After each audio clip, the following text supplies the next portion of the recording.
अब हम पढ़ेंगे, आज हम पढ़ेंगे सवर्नाम। तो सवर्नाम क्या है कि संज्ञा की जगह पर प्रयोग स्थान पर, संज्ञा के स्थान पर प्रयोग होने वाले शब्द को सवर्नाम कहते हैं। तो सवर्नाम के जगह पर यानी कि स्थान पर जो प्रयोग इस्तेमाल होता है उस शब्द को सवर्नाम कहते हैं। तो सवर्नाम क्या है कि सर्वनाम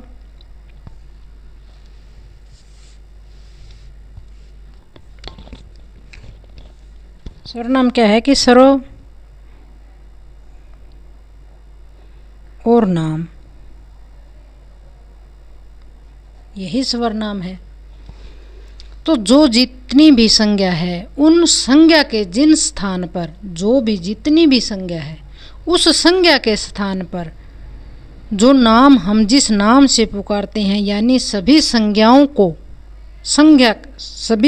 को संज्ञा के नाम पर, स्थान पर नाम प्रयुक्त किए जाते हैं। जो भी नाम प्रयुक्त किए जाते हैं यानी शब्द आते हैं उस शब्द को स्वर्नाम कहलाते हैं। तो जो भी हम संज्ञा शब्द से प्रयोग करते हैं उन शब्दों को हम स्वर्नाम कहते हैं। तो स्वर्नाम सारी संज्ञा शब्द सारे संज्ञा शब्द ना बोलकर हमें कुछ और बोलना है, वो हो जाएगा हमारा स्वर्नाम। तो संज्ञा नहीं बोलेंगे तो और कुछ, यानी कि जैसे कि राम भोजन करता है तो वह फिर स्वर्नाम है। तो राम भोजन करता है तो राम क्या है? राम तो संज्ञा है, राम है,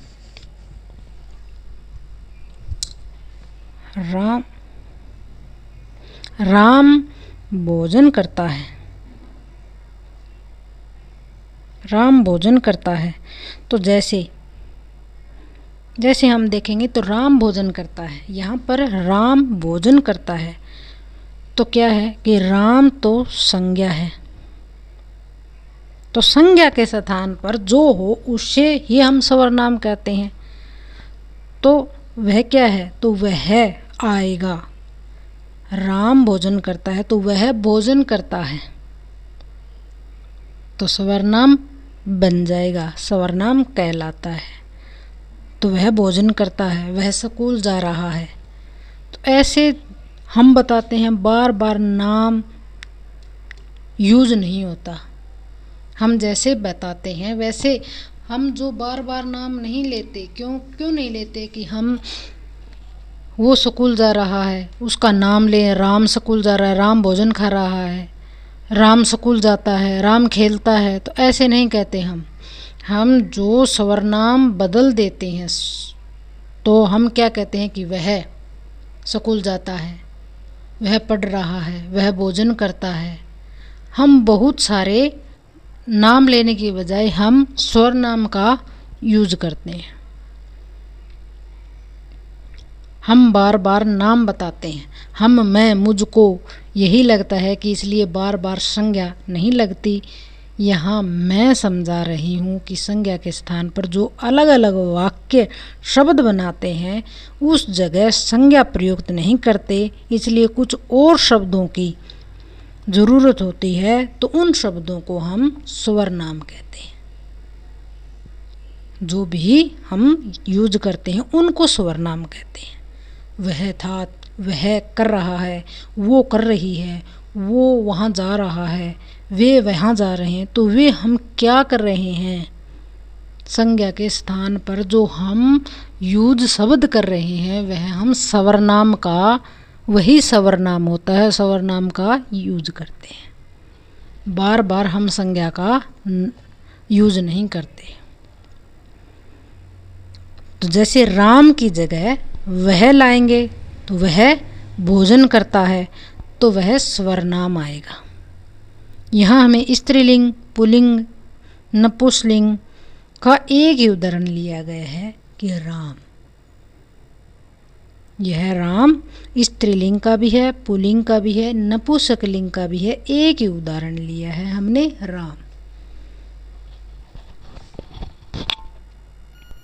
तो हम राम न बोलकर वह बार बार हम वह बोलेंगे तो वह भोजन करता है, तो वह भोजन करता है। तो वह क्या है? संस्कृत में वह क्या है? तो संस्कृत में तो सह, वह। तो संस्कृत में सह, वह। तो राम पुल्लिंग है, तो हमने पढ़ा था कि ए स्वर आता है, तो राम में ए स्वर आता है, तो इसीलिए पुल्लिंग शब्द है। तो पुल्लिंग शब्द स्वर छुपा है, तो उसी में स्वर में अकारांत, उकारांत, इकारांत बन जाते हैं। जो वर्ण होता है, जो स्वर छुपा होता है, उसी स्वर से आकारांत, उकारांत, इकारांत ये ऐसे शब्द बन जाते हैं।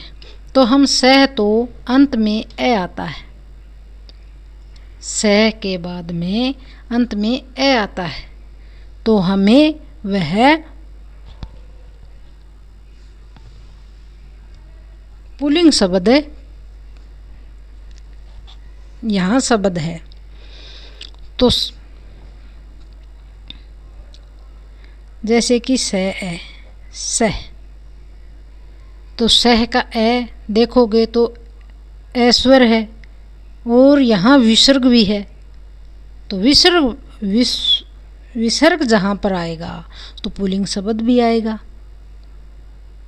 तो राम ए के शब्द के साथ राम भी, राम ए, तो वहाँ पुल्लिंग शब्द था। यहाँ भी सह है, तो सह ए की यहाँ भी आ गया, तो पुल्लिंग शब्द बन गया। और विसर्ग भी है, तो भी पुल्लिंग शब्द भी बन गया।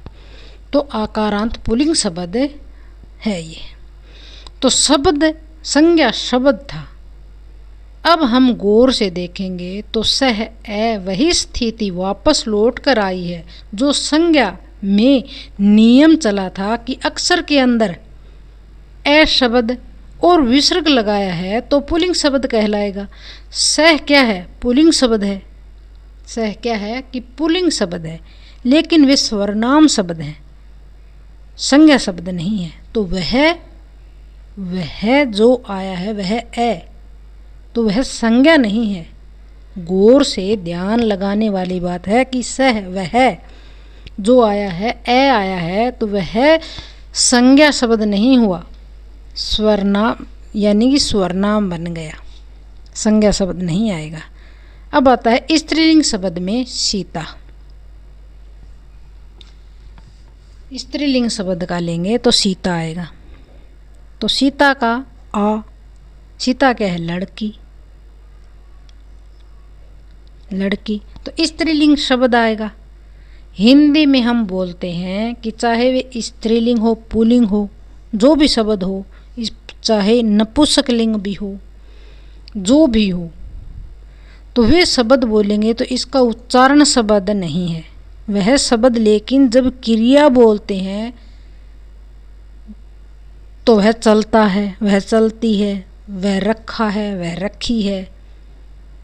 तो इसी से ही हमें पता चलता है कि पुल्लिंग क्या है, स्त्रीलिंग क्या है, नपुंसकलिंग क्या है, जो भी है उसी से ही हमें पता चलेगा, क्रिया के हिसाब से हमें पता चलेगा।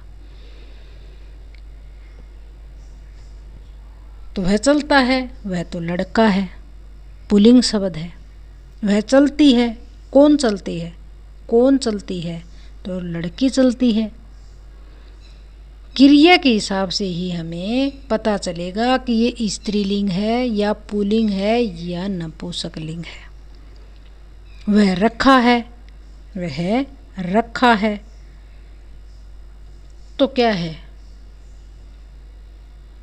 वह रखा है क्या शब्द है? और पुस्तक रखी है, पुस्तक रखी है, तो कोई वस्तु रखी है, कोई वस्तु रखी है, कोई भी वस्तु रखी है तो नपुंसकलिंग शब्द है। तो ऐसे ही पता चलता है कि क्या नपुंसकलिंग है, नपुंसकलिंग है। वस्तु आती है तो नपुंसकलिंग आ गया, और जो कोई स्त्रीलिंग है तो स्त्रीलिंग में आ गया शब्द में। पुल्लिंग में है तो पुल्लिंग शब्द में आ गया। तो संस्कृत में हम क्रिया से नहीं, हम शब्द के माध्यम से, यानी कि कर्ता के माध्यम से हमें पता लगाना है कि ये पुल्लिंग में है या स्त्रीलिंग में है या नपुंसकलिंग में है। तो कर्ता यानी कि राम, सीता या वह वस्तु। तो इन्हीं के हिसाब से ही हमें पता लगाना पड़ेगा। यानी कि जो राम है है तो सह आएगा, सह के वह पुल्लिंग आया, और सीता आ तो वह स्त्रीलिंग आ गया। वह वस्तु रखी है तो वह वस्तु कोई नाम ही नहीं है, वस्तु रखी है तो वह नपुंसकलिंग में आया। तो इसी तरह से ये हमें ध्यान में आएगा। जैसे कि राम पुल्लिंग शब्द है, पुल्लिंग शब्द है। सीता स्त्रीलिंग शब्द है।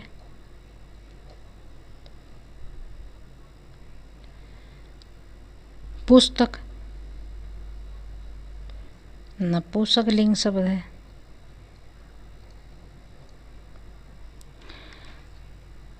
तो राम के साथ भी सह आएगा, सह तो पुल्लिंग शब्द है, सह। और सीता के साथ भी सह आएगा, वह। और पुस्तक के साथ भी सह आएगा, वह। तो यानी कि सह है। यहाँ पुल्लिंग विसर्ग आ गया, पुल्लिंग आ गई। यहाँ विसर्ग आ गया, विसर्ग तो ये पुल्लिंग शब्द आ गए। और यह भी सीता भी वह, यहाँ भी वह आएगा। तो ये स्त्रीलिंग में है तो सा आएगा। यहाँ पर सा स्त्रीलिंग में विसर्ग नहीं होता, तो यहाँ पर सा आएगा। तो ये स्त्रीलिंग शब्द आ गया। आकारांत आ आया है तो स्त्रीलिंग आ गया। पुस्तकम यानी कि पुस्तक, पुस्तकम पुस्तक आएगा तो यह नपुंसकलिंग है। तो वह क्या आएगा?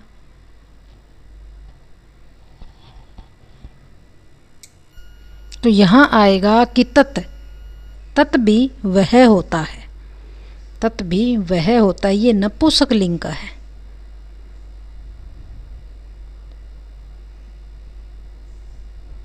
यह भी नपुंसकलिंग का है। तो तत् आया है।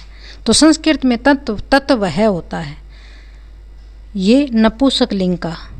तो पढ़ाया गया था कि तो वह सभी जगह पर स्त्रीलिंग, पुल्लिंग, नपुंसकलिंग जो भी आया, इसके अंत में हलंत आए, नपुंसकलिंग स्वर्नाम शब्द है। जिसके अंत में हलंत आए वह नपुंसकलिंग शब्द स्वर्नाम शब्द है। स्वर्नाम के कितने भेद होते हैं?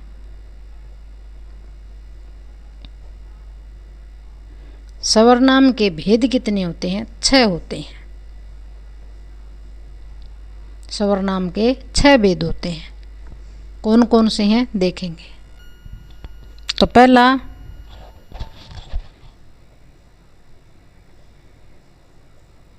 पुरुषवाचक स्वर्नाम। पुरुषवाचक स्वर्नाम। तो पुरुषवाचक स्वर्नाम क्या है कि पुरुषवाचक यहाँ पुल्लिंग शब्द से नहीं लिया गया। पुल्लिंग शब्द नहीं है वो, चाहे पुरुष लिखा हो या स्त्री लिखा हो, इसमें से नहीं लिया गया है। लिया गया है पुरुषवाचक स्वर्नाम से। वो किस स्थिति में है, यानी कि वो किसी के तीसरे व्यक्ति के बारे में है या किसी दूसरे व्यक्ति के बारे में है, या फिर जो कहने वाला है उसके बारे में है, यानी प्रथम व्यक्ति के बारे में। तो यह इस तरह पुरुषवाचक स्वर्नाम है, जो हम डिटेल में पढ़ेंगे जब हम अन्य पुरुषवाचक, मध्यमवाचक, पुरुषवाचक और उत्तमवाचक। जब हम पुरुषवाचक सर्वनाम पढ़ेंगे तब हम तीनों की जानकारी पढ़ेंगे। प्रथम पुरुष में मैं, मेरा, मुझे। दूसरे में जिसमें बातचीत हो, दूसरे के साथ तुम, तुम्हारे, तुमको, वह आता है। और अन्य व्यक्ति में तीसरे व्यक्ति के बारे में या किसी और की बातें हो रही हों, उनके बारे में बातें होगी तो वो, वे, उनको, वे, उन्होंने, यह बातें आएंगी। तो ये पढ़ेंगे बाद में, पहले इनके भेद देखेंगे कितने भेद हैं। पुरुषवाचक सर्वनाम। नंबर 2 निश्चयवाचक। निश्चयवाचक सर्वनाम ये एक दूसरे के विपरीत हैं।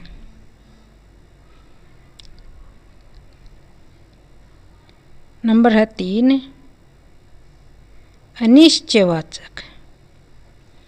अनिश्चयवाचक सर्वनाम। अनिश्चयवाचक सर्वनाम और